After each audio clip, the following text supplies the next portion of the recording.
Hello everyone, আসসালামু আলাইকুম। Welcome back to my channel tasty cooking by Akhi. আজ আবার নতুন একটা নাস্তার রেসিপি নিয়ে হাজির হয়েছি। আর আমার আজকের নাস্তাটা কিন্তু খুব সহজেই বানিয়ে নিতে পারবেন। বাচ্চাদের টিফিনে সকালে বা বিকেলের নাস্তায় কিন্তু এটা খেতেই পারেন। তাহলে চলুন দেখি যে এই সহজ নাস্তাটা কিভাবে বানানো হয়। আর আপনি যদি আমার চ্যানেল নতুন হয়ে থাকেন তাহলে প্লিজ চ্যানেলটাকে সাবস্ক্রাইব করে পাশে থাকা বেল আইকনটি অন করে রাখবেন। চলুন তাহলে এখন আমি এখানে নিয়ে নিচ্ছি ময়দা। আমি এখানে 2 কাপ ময়দা নিয়ে নিয়েছি। আপনারা চাইলে আটা দিয়েও কিন্তু বানাতে পারেন। আর আমি এখানে প্যাকেটের ময়দাটা নিয়েছি আর এখানে দিয়ে দিচ্ছি স্বাদ মতো লবণ। দেন এখানে দিয়ে দিচ্ছি সয়াবিন তেল। তেলের সাথে আমি ময়দাটাকে ভালোভাবে মিশিয়ে নেব। একটু ভালোভাবে মিশানোর চেষ্টা করবেন। তারপর আমি এখানে দিয়ে দিচ্ছি কুসুম গরম পানি। অবশ্যই এখানে ডোটা করার সময় কুসুম গরম পানি দিয়ে ডোটা করে নেবেন। এভাবে অল্প অল্প পানি দিয়ে আপনি কুসুম গরম পানি দিয়ে ডোটা করে নেবেন।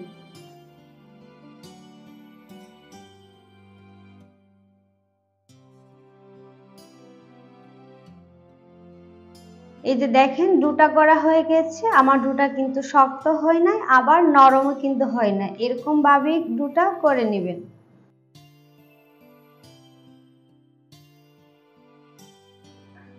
এখন আমি ডোটা থেকে ছোট ছোট বল আকারে করে নিব। নিয়ে আমি ছোট ছোট রুটি বানিয়ে নিব।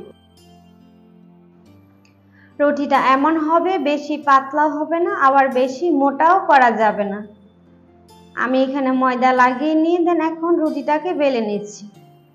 আর রুটির সাইজ কিন্তু ছোট হবে, বেশি বড় করা যাবে না। এরকম মিডিয়াম সাইজ করে করে আমি সবগুলা রুটি বানিয়ে নিব। সবগুলো রুটি বানানো হয়ে গেলে এখন আমি রুটিগুলোকে একটু সেঁকে নেব। আমি এখানে চুলায় একটা তাওয়া বসিয়ে দিয়েছি। এখন আমি রুটিগুলোকে দুই পাশে দিয়ে একটু একটু সেঁকে নেব। আর অবশ্যই 5 থেকে 6 সেকেন্ডের মতো সেঁকে নেবেন প্রত্যেকটা সাইড। এভাবে সেঁকে নেওয়া হয়ে গেলে তখন আমি একটু রুটিটাকে ঠান্ডা করে নিয়েছি, এভাবে ছড়িয়ে দিয়েছি। এভাবে ঠান্ডা হয়ে যাওয়ার পর আমরা এখানে বানিয়ে নিব নাস্তাটাকে। এখানে আমি নিয়েছি চিকেন।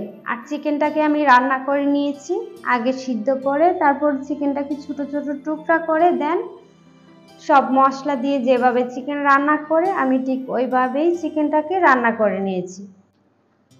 আর চিকেন ছাড়াও আলু সিদ্ধ করে ভর্তা করে তারপরে সবজি দিয়েও কিন্তু এই নাস্তাটা বানানো যায়। আপনারা চাইলে যে কোনোভাবে এই নাস্তাটা বানাতে পারবেন।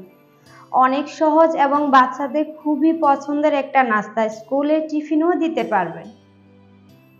এখানে আমি একটা সেঁকে নেওয়া রুটি নিয়ে নিয়েছি। তারপরে এখানে আমি দিয়ে দিচ্ছি চিকেন পুরটাকে।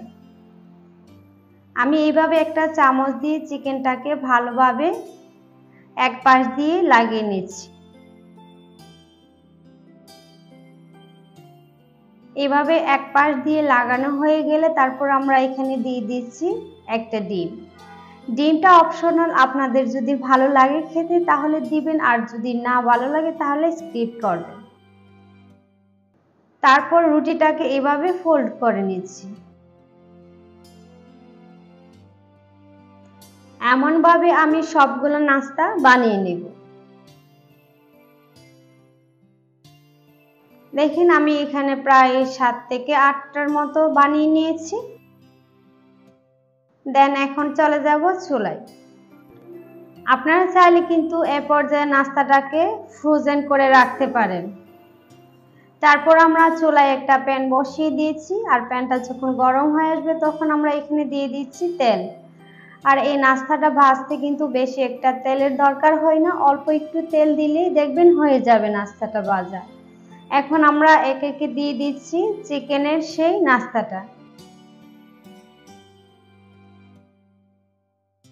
এখন নাস্তাটা দেওয়ার পর দুই পাশ খুব সুন্দরভাবে ভেজে নেব, খুব ভালোভাবে ভেজে নেব। এখন একটু উল্টে দিচ্ছি।